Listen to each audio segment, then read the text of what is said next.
This is 31-year-old Jakiria Williams and 25-year-old Martisha Payne, two Detroit residents whose lives were taken at a pool party after they got involved in a conflict with a man's mother.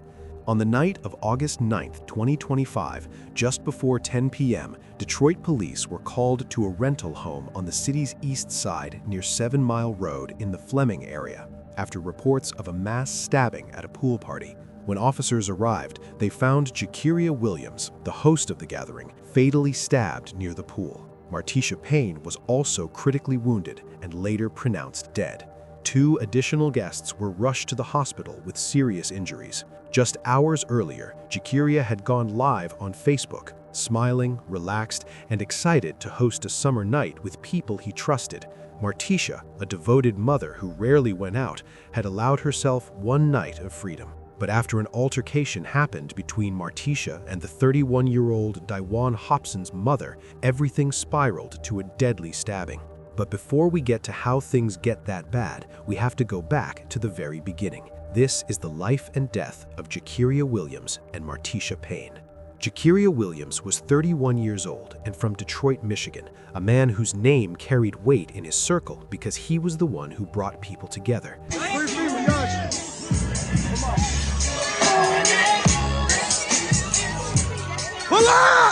Friends knew him as Jakiri, the guy who hosted, organized, and made sure everyone felt welcome. He wasn't flashy in the way social media influencers are flashy. His presence was quieter but steady.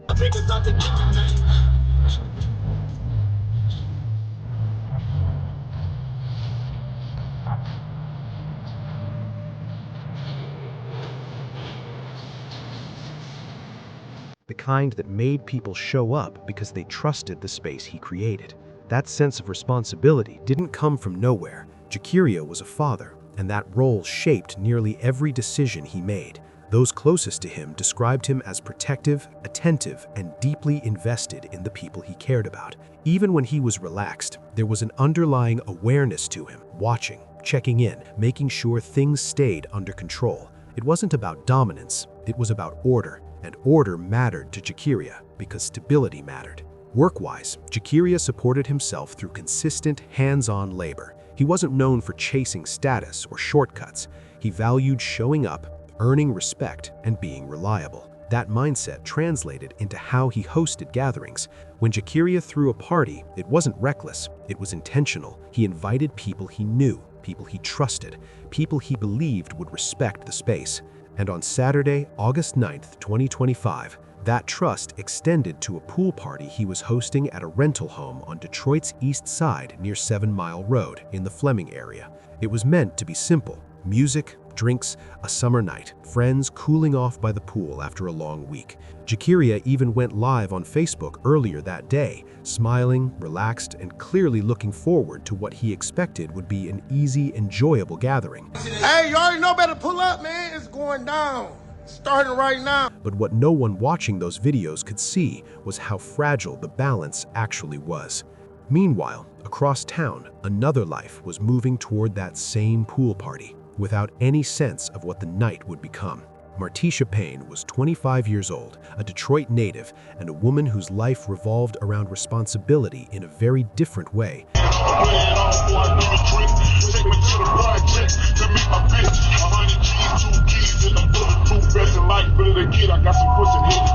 She was a mother to a 6-year-old daughter, a child who depended on her completely. Friends described Martisha as devoted, protective, and deeply connected to her family. Being a mother wasn't something she mentioned in passing. It defined her priorities.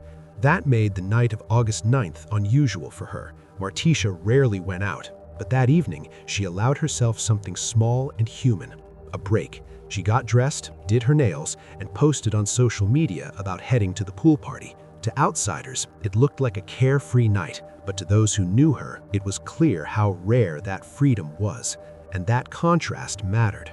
Martisha worked hard, balancing motherhood with everyday survival. She didn't live recklessly. She didn't seek chaos. People described her as warm, expressive, and social, but grounded. The kind of person who laughed easily but knew when to pull back, which is why no one expected her night to end where it did.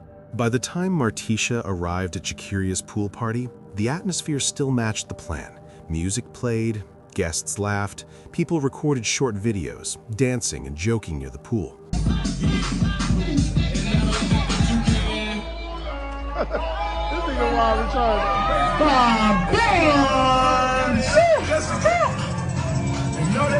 The sun hadn't fully set yet, and the mood was light. Two different lives, Jakiria's and Martisha's, had now converged in the same space. And for a while, everything looked exactly the way it was supposed to. But even as the party settled into rhythm, another presence arrived that would quietly shift the energy. Now it's at this point that another name enters the story. Daiwan Hobson was 31 years old, also from Detroit, and he was not a stranger at this gathering. He was there as Jakiria's friend, someone Jakiria trusted enough to invite into his space. In earlier videos from the party, the two men appeared comfortable around each other, talking, smiling, and standing close like people who shared history. Hey, you already know better pull up, man. It's going down. Starting right now. We ain't been taking shots, just chilling, dog. You know what I'm saying, bro? But Daiwan carried something into that backyard that night that most guests did not know. Just 1 month earlier, Daiwan had been released from prison after serving more than a year for a violent felony. Court records show he had been convicted of assault by strangulation, a charge involving serious bodily harm. At the time of the pool party, he was on probation, technically prohibited from being in environments involving alcohol. That detail wouldn't become public until later, but its relevance would soon be impossible to ignore. Daiwan didn't arrive alone. He brought his mother. That decision stood out immediately. Pool parties like this were filled with young adults, friends, peers, people in similar stages of life. Seeing a grown man bring his mother into that environment raised eyebrows. Some guests questioned it openly, others brushed it off, assuming there was a reason. But the choice mattered more than anyone realized, because bringing his mother into that space changed how Daiwan interpreted everything that followed. At first, the party moved along without incident. Alcohol flowed, the crowd thickened, music grew louder.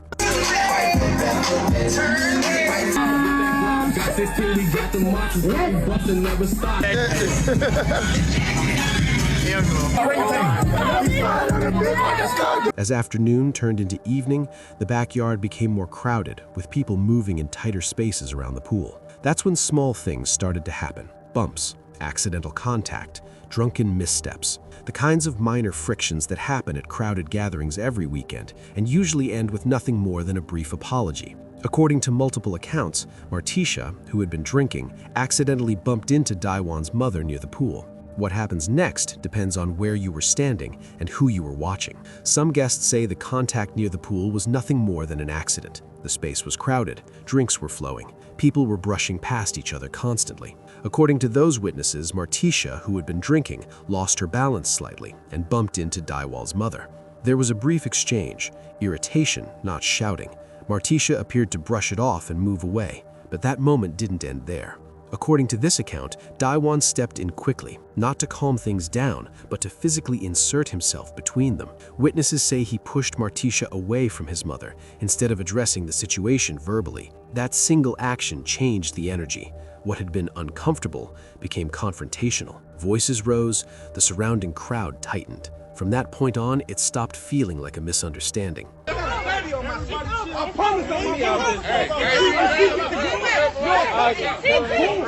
Meanwhile, others remember the sequence differently. Several guests insist the contact wasn't a one-time accident. They say Martisha had bumped into Daiwan's mother more than once and appeared intoxicated.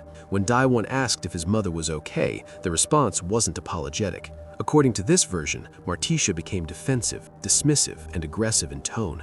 Witnesses aligned with this account claim Martisha attempted to swing at Daiwan's mother, missing her, but escalating the situation instantly. People nearby reacted. Some moved closer. Others began shouting. The space around the pool collapsed inward as the argument drew attention. But even among those who believed Daiwan was reacting to a perceived threat, there was agreement on one point. He had options. He could have taken his mother and left. He could have stepped back. He could have disengaged. But he didn't. And then there are guests who say the conflict didn't begin with Martisha at all. According to these witnesses, Daewon's mother had already been involved in tension earlier in the party, an argument with other women that had nothing to do with Martisha or Jakiria. Emotions were already elevated before Martisha ever entered the space near the pool. From this perspective, the bump was not the beginning. It was a trigger layered on top of an argument already in motion. By the time Daewon focused on the interaction, the situation was primed to explode. Any contact, intentional or not, was going to set it off.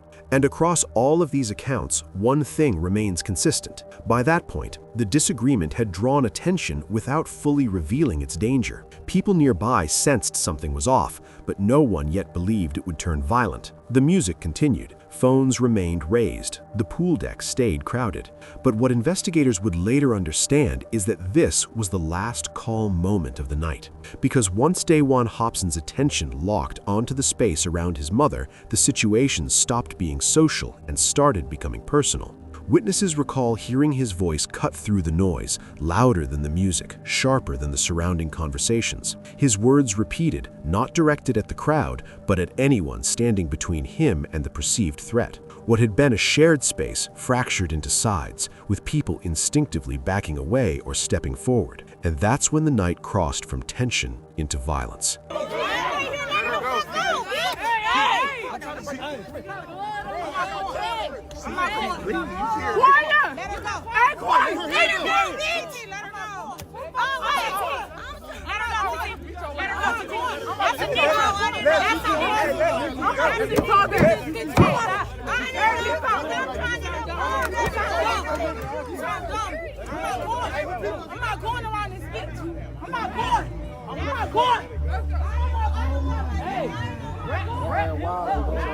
This is my mama. What the fuck is her wig at? Why y'all do her like that? Who is she? Who are we? Listen, first of all, today's news on Detroit East Side. On today's news on Detroit East Side, look at him recording.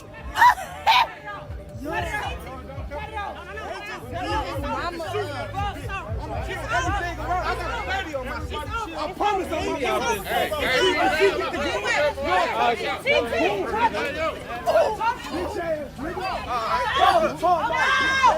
All of a sudden, Daewon pulled out a knife. It wasn't a small pocket blade. Multiple witnesses described it as a larger knife, something that didn't belong at a casual pool party. How long it had been on him remains unclear. What is clear is that once it appeared, the situation changed instantly. There was no warning shot, no threat made aloud that caused people to scatter in time. The first stabbing happened in the middle of the crowd. Chaos followed immediately. People screamed, some ran, others froze.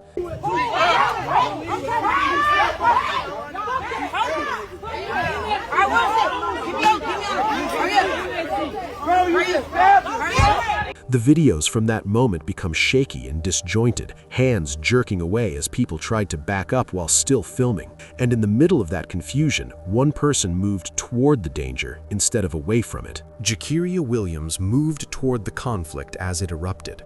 According to his mother and multiple witnesses, he wasn't advancing aggressively. He was trying to stop what was happening. He stepped into the space between Daewon and the others in an attempt to break it up. That decision put him directly in harm's way. Jakiria was stabbed during that intervention. The wound was severe. In the confusion, he managed to move away from the immediate area, collapsing near the pool while others screamed for help. But even after he was wounded, the violence had not fully ended. Martisha Payne was also stabbed during the same outburst. According to witnesses, she did not have time to retreat or protect herself. The moment was fast, disorganized, and terrifying. Within seconds, she was down. 2 additional people were stabbed as well. Their names were not released publicly, but one was transported to the hospital in critical condition, the other with serious injuries. And just as quickly as it began, the attacker disappeared. Daewon Hobson fled the scene on foot. Security footage later showed him leaving the area, running through nearby streets as partygoers scrambled to help the injured. Phones that had been recording the celebration now captured screams, blood, and confusion.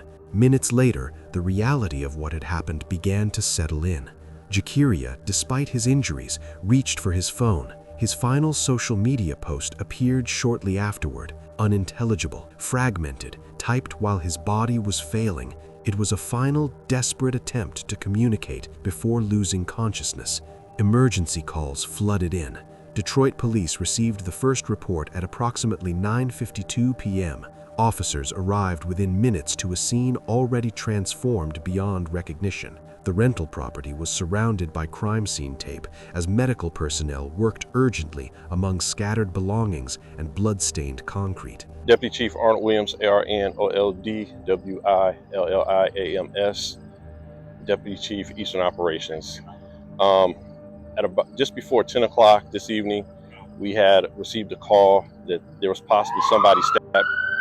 Officers came and they made the location. Upon making the location, we discovered we had several individuals stabbed. So after the preliminary investigation, we had 4 people stabbed. 2 were stabbed fatally and 2 were stabbed non-fatally. Of the 2 that were stabbed non-fatally, 1 is in critical condition and the other one is stable. Everybody was adults. 3 of the victims were in their 30s, 1 was in their 20s. This was basically a pool party that was taking place, and there was an argument that started over a woman who was at the pool party.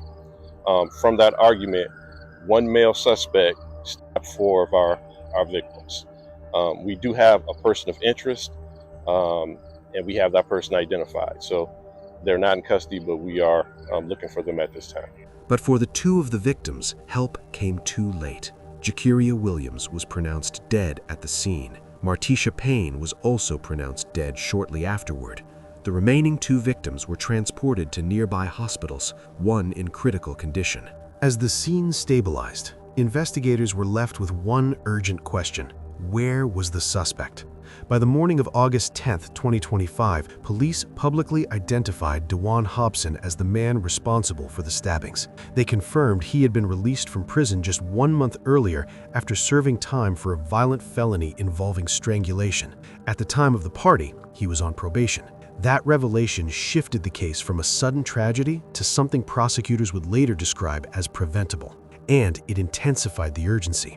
Within days, Detroit police publicly identified Hobson as their suspect and announced a $5,000 reward for information leading to his arrest. So now to a pool party taking a deadly turn in Detroit. Right now, police asking for your help as they desperately search for whomever is behind a quadruple stabbing. 2 people did not survive. This all occurred Saturday night at an Airbnb on Fleming Street near Conant on Detroit's east side. And neighbors say the home had been causing trouble for a while. 7 News Detroit reporter Darren Cunningham is learning more about the victims and digging deeper into the investigation. Darren. Loved ones of the man and woman who died in this weekend's gruesome murders are looking for answers, and they're hoping arrests will take place soon. Kimberly Williams says her son Jakari hosted a pool party with another person on Saturday. The home on Fleming Street on Detroit's east side was rented for the occasion. That night, an altercation broke out. Videos of the brawl are circulating on social media. Detroit police say it started as an argument over a woman. Investigators say a man ended up stabbing 4 people, including Jakari Williams, who we're told was trying to break up the scuffle. 2 people died, including Jakari and another young lady. His mother tells me he was a good guy, positive, and she believes he was friends with the man who allegedly committed these heinous acts. They were pretty close. They were pretty close, so we thought, you know, and for that to happen the way it happened, and I'm thinking, well, maybe he accidentally, you know, maybe done something. It wasn't no accident. It hurt it to the core. I just buried the son 2 years ago. Coming up on 7 News Detroit at 5 o'clock, hear from the mother of Martisha Payne, the other victim who died in this weekend's tragedy. As for the police investigation, DPD tells me that they are still looking for leads that will lead them to the person of interest. For now, Darren Cunningham, 7 News Detroit. The manhunt unfolded quickly, with investigators tracking tips, surveillance footage, and witness accounts. First, a pool party ends with a deadly stabbing spree. Now the manhunt is on to find the killer. Investigators say the person attacked 4 people, killing 2 of them, a man and a woman. This happened near 7 Mile Road and Fleming Street, where neighbors say the house is often used for parties. Tonight, Shantae Passmore has an exclusive interview with the family of one of the victims, plus what the property owner told her went wrong at the party. Family identified one of the victims as being Jakari Williams, who actually hosted what's being described as an intimate gathering for close family and friends. Instead, he wound up losing his life after the father reportedly tried to break up a fight. Another neighborhood reeling from another night of violence. With this being so close to home, you know, that was really scary for me. Just before 10 p.m. near this home, police say someone stabbed 4 people. At last check, Detroit police reports a man is expected to survive, while another is in critical condition. Meanwhile, a woman in her 20s died. 31-year-old Jakari Williams also killed. In a sit-down with Local 4, his mother, Kimberly Williams, shares how she'll have to bury yet another son. He was kind. He was kind. He was kind. Neighbors say this home is known for being a house available for rent to throw parties. $1 million cash. It's loud, it's rowdy. They block up the street, they fly down the street. They have no respect for the neighborhood. Saturday night, their worst fear came true. Past the crime tape, property owner Alvin Taylor takes us inside, claiming Williams hosted the pool party for close family and friends. It reportedly wrapped just moments before the violence erupted out front. Just unfortunate, they were all together. It was all, you know, it was a family thing. It was a family thing. It was a family event. It ain't like it was a bunch of young people running around. Meanwhile, investigators say they know who they're looking for, and so does the Williams family. I want them to get caught. And we're told the alleged stabber is no stranger to the Williams family. As for the home, it has cameras set up all around it. The homeowner is telling us they handed all of that footage over to investigators for this case. If you know anything, you're asked to call Detroit police. On the city's east side, I'm Shantae Passmore, Local 4. Then, 6 days after the killings, the search came to an end. On August 15, 2025, Detroit police announced that DeJuan Hobson had been taken into custody. He was arrested without incident and transported for arraignment, marking the first formal step in what would become a long legal process. But the arrest was only the beginning.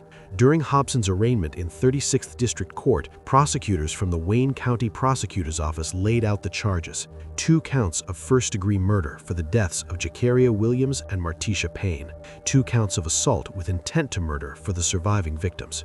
The gravity of those charges left little room for ambiguity. At that hearing, the judge denied bond. The decision cited the severity of the allegations, the number of victims, and Hobson's prior violent criminal history. With that ruling, Hobson remained behind bars, awaiting the next phase of the case. And there was another layer. Because Hobson had been on parole at the time of the stabbings, his arrest triggered immediate parole consequences. He was returned to the custody of the Michigan Department of Corrections, meaning he now faced both criminal prosecution and parole violation proceedings simultaneously. We just learned a Detroit man is now charged in a deadly stabbing at a pool party on the city's west side. Now, we told you about the attack. It was 2 weeks ago. Police say an argument escalated into violence on Fleming Street, leaving 4 people stabbed. 2 victims, 25-year-old Martisha Payne of Detroit and 31-year-old Jakari Williams of Chesterfield Township, died from their injuries. 2 others survived. He was kind. He was kind. He was kind. Just unfortunate, they were all together. It was all, you know, it was a family thing. It was a family thing. It was a family event. It ain't like it was a bunch of young people running around. 31-year-old DeJuan Hobson is facing 2 counts of first-degree murder and 2 counts of assault with intent to murder. As summer turned into fall, the case entered a quieter but no less consequential phase. Court notices scheduled Hobson's probable cause conference and preliminary examination for September 2025, with dates including September 16 and September 23rd. These hearings were designed to determine whether prosecutors had enough evidence to move the case forward to circuit court for trial. Behind the scenes, the case was taking shape. Prosecutors stated publicly that the charges stemmed from an argument at the party that escalated rapidly into deadly violence. They emphasized the speed of the attack, the number of victims, and the evidence tying Hobson to the stabbings, including eyewitness testimony and video footage. And looming over it all was the possible outcome. If convicted on all counts, Hobson faces the possibility of life in prison under Michigan's first-degree murder statutes, sentences that carry mandatory life without parole. But as of now, the story remains unfinished. There has been no trial verdict, no plea agreement, no sentencing. The case continues to move through the court system, largely out of public view, documented through motions, hearings, and filings rather than press conferences. Yet, while the legal process unfolds slowly, the consequences of that night are already permanent. What followed was not unity, but division. Online, arguments erupted almost immediately. Some defended Daiwan's actions, framing the attack as a son protecting his mother. Others rejected that narrative entirely, pointing to the scale of the violence and the number of victims. Videos from the parties circulated alongside eyewitness accounts, each side clinging to a different version of what had justified the bloodshed. Lost in that debate were the people who no longer had a voice. Jakiria Williams, the host who tried to intervene. Martisha Payne, a mother who had gone out for one night. Two families forced into planning funerals instead of futures. Jakiria Williams' family laid to rest a man remembered for bringing people together, someone who moved toward danger when others ran. Martisha Payne's loved ones were left raising her 6-year-old daughter without her mother. Two survivors continue to heal from wounds that will never fully fade, and the party that was meant to be a summer gathering became a dividing line that cannot be crossed back over. As the courts continue their work, the facts remain unchanged. 2 lives were taken, multiple others were forever altered, and the man accused of causing it all now waits in custody as the justice system determines what comes next. The legal ending has yet to be written, but the loss already has. What do you think about it? Let us know what you think in the comments below. And if you found this story intriguing, please like, share, and don't forget to subscribe for more stories like this.